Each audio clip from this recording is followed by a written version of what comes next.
السلام علیکم ورحمۃ اللہ وبرکاتہ۔ اعوذ باللہ من الشیطان الرجیم، بسم اللہ الرحمن الرحیم۔ یسألونک عن الأہلة قل هي مواقیت للناس والحج وليس البر بأن تأتوا البيوت من ظهورها ولكن البر من اتقى وأتوا البيوت من أبوابها واتقوا الله لعلكم تفلحون۔ اے نبی صلی اللہ علیہ وسلم، لوگ آپ سے نئے چاند کے بارے میں سوال کرتے ہیں، آپ ان سے کہہ دیجئے کہ یہ چاند لوگوں کے لیے اور حج کے لیے اوقات مقررہ ہے، اور نیکی یہ نہیں ہے کہ تم گھروں میں پیچھے سے آؤ، بلکہ نیکوکار وہ ہیں جو تقوی اور پرہیزگاری اختیار کرتے ہیں، اور تم گھروں میں دروازے سے آؤ اور اللہ تبارک و تعالیٰ سے ڈرو تاکہ تم کامیاب ہو جاؤ۔ محترم سامعین کرام، یہ سورۃ البقرہ ہے، سورۃ البقرہ سورہ نمبر 2۔ اسی سورت سے آیت نمبر 189 180 پر 9 نمبر کی آیت کریمہ آپ کے سامنے تلاوت کی گئی، اور اس آیت کریمہ کا ترجمہ بھی آپ کے سامنے پیش کیا گیا۔ محترم سامعین کرام، حافظ ابو جعفر ابن جریر طبری رحمہ اللہ اپنی تفسیر الطبری کے اندر امام عوفی سے، اور انہوں نے عبداللہ ابن عباس رضی اللہ عنہما سے روایت کیا، انہوں نے کہا کہ عبداللہ ابن عباس رضی اللہ عنہما نے روایت کیا کہ رسول اللہ صلی اللہ علیہ وسلم سے لوگ نئے چاند کے بارے میں پوچھنے کے لیے آئے کہ چاند گھٹتا بڑھتا کیوں ہے، چاند کی شکل ایک کیوں نہیں رہتی ہے، بالکل باریک نکلتا ہے، پھر دھیرے دھیرے موٹا ہوتا ہے، پھر پورا ہو جاتا ہے، پھر دھیرے دھیرے جو ہے باریک ہو جاتا ہے، ایسا کیوں؟ تو اس کے جواب میں اللہ تبارک و تعالیٰ نے یہاں پر فرمایا کہ یسألونک عن الأہلة قل هی مواقیت للناس والحج، لوگ آپ سے نئے چاند کے شکلوں کے بارے میں پوچھتے ہیں، چاند کے شکل کے بارے میں پوچھتے ہیں کہ چاند گھٹتا بڑھتا کیوں ہے، تو آپ ان سے کہہ دیجئے محمد صلی اللہ علیہ وسلم کہ چاند جو ہے وہ لوگوں کی میعادیں معلوم کریں، لوگوں کے جو معاملات ہوتے ہیں اس کی میعاد۔ ابھی ہم لوگ جو مہینہ کی گنتی کرتے ہیں نا، اگرچہ ہم لوگ دسمبر، جنوری، فروری، مارچ، اپریل سے کرتے ہیں، لیکن اصل میں اللہ تبارک و تعالیٰ نے جو چاند کا جو مہینہ ہے، جو اسلامی مہینہ ہے، وہ اصل لوگوں کے حساب کے لیے ہے، اس سے انسان کو سال، مہینے اور دنوں کی گنتی کرنی چاہیے، وہی دراصل اللہ تبارک و تعالیٰ کی طرف سے مقرر کیا ہوا ہے۔ تو اللہ تبارک و تعالیٰ نے فرمایا کہ ہی مواقیت للناس والحج، آپ کہہ دیجئے کہ یہ جو ہے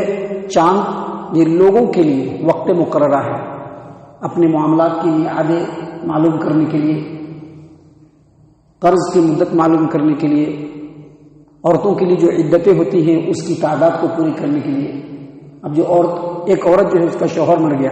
اب وہ 4 مہینہ 10 دن رکے گی، تو اس کو 4 مہینہ 10 دن انگلش مہینے سے نہیں گننا چاہیے، بلکہ جو اسلامی مہینہ ہے اس مہینے سے گننا چاہیے۔ اور اسی طرح سے حج کے اوقات کی تعین کے لیے کہ حج کب ہوگا، اللہ تبارک و تعالیٰ نے اسی بات کو یہاں پر بیان فرمایا ہے کہ یسألونک عن الأہلة، محمد عربی صلی اللہ علیہ وسلم، لوگ آپ سے نئی چاند کے بارے میں پوچھ رہے ہیں، آپ ان سے کہہ دیجئے کہ یہ لوگوں کے لیے اور حج کے لیے اوقات مقررہ ہے۔ امام عبد الرزاق نے اپنی المصنف کے اندر باب الصیام حدیث نمبر 7306 عبداللہ بن عمر رضی اللہ عنہما کی روایت بیان کیا کہ نبی اکرم صلی اللہ علیہ وسلم نے فرمایا کہ اللہ تبارک و تعالیٰ نے چاند کو لوگوں کے لیے ان کے اوقات کو معلوم کرنے کا ذریعہ بنایا ہے۔ اس کے بعد نبی صلی اللہ علیہ وسلم نے فرمایا صوموا لرؤیتہ، چاند دیکھ کر کے روزہ رکھنا چاہیے، وافطروا لرؤیتہ، اور چاند دیکھ کر کے افطار کرنا چاہیے، فإن غم علیکم، اور اگر آسمان ابر آلود ہو تو مہینے کی گنتی 30 پوری کرنی چاہیے۔ اس سے کیا پتہ چلا کہ ہمارے جو مہینے کی جو تعداد ہے، اور مہینے کا جو آغاز ہے، اور مہینے کا جو اختتام ہے، وہ سب چاند سے ہی ہوگا۔ چاند سے ہی مہینہ شروع کریں گے، چاند سے ہی مہینے کو ختم کریں گے، چاند سے ہی اپنی جو ہے معاملات کی مدت کو مقرر کرنا چاہیے، اور چاند سے ہی عورتوں کی عدت اور قرض کی مدت کو متعین کرنا چاہیے۔ محترم سامعین کرام، اسی بات کو اللہ تبارک و تعالیٰ نے یہاں پر بیان فرمایا اور اس کے بعد اللہ تبارک و تعالیٰ نے فرمایا وَلَيْسَ الْبِرُّ بِأَن تَأْتُوا الْبُيُوتَ مِن ظُهُورِهَا، نیکی یہ نہیں ہے کہ تم گھروں میں پیچھے سے آؤ، بلکہ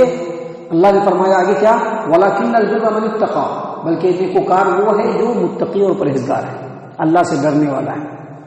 دراصل یہ جو آیت کریمہ کا ٹکڑا ہے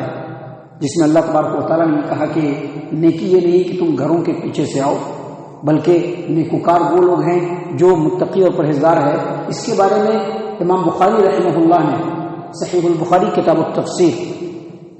باب قوله تعالی ولیس البر بان تاتوا البیوت من ابوابها حدیث نمبر 4512 برا بن عازب رضی اللہ عنہ کہتے ہیں کہ زمانے جاہلیت میں، یعنی ابھی اسلام نہیں آیا تھا، زمانے جاہلیت میں لوگ احرام باندھتے تھے حج کرنے کے لیے، عمرہ کرنے کے لیے احرام باندھتے تھے، تو احرام باندھنے کے بعد اپنے گھروں کے دروازے سے نہیں آتے تھے بلکہ اپنے گھروں سے پیچھے سے آتے تھے، دروازے سے نہیں آتے تھے، پیچھے سے آتے تھے۔ اور سنن ابی داؤد کی اور مسند ابو داؤد الطیالسی کی روایت ہے کہ برا بن عازب رضی اللہ عنہ سے ہی یہ روایت ہے کہ انصار مدینہ جب سفر کے لیے نکلتے تھے تو سفر سے واپس آنے کے بعد اپنے گھر کے دروازے سے داخل نہیں ہوتے تھے بلکہ اپنے گھر کے پیچھے سے داخل ہوتے تھے، دروازے سے داخل نہیں ہوتے تھے، گھر کے پیچھے سے، اگر کھڑکی ہے تو کھڑکی سے، چھوٹی دیوار ہے تو دیوار کو پھلانگ کر کے، لیکن گھر کے پیچھے سے آتے تھے۔ اور اسی طرح سے امام ابن ابی حاتم نے تفسیر ابن ابی حاتم کے اندر بیان کیا کہ امام حسن بصری رحمہ اللہ نے فرمایا کہ زمانے جاہلیت میں کچھ لوگ اگر سفر کا ارادہ کرتے تو سفر کے ارادے سے گھر سے باہر نکل جاتے اور اس کے بعد سفر کو رد کر کے ترک کر کے اگر گھر میں آنا ہوتا تھا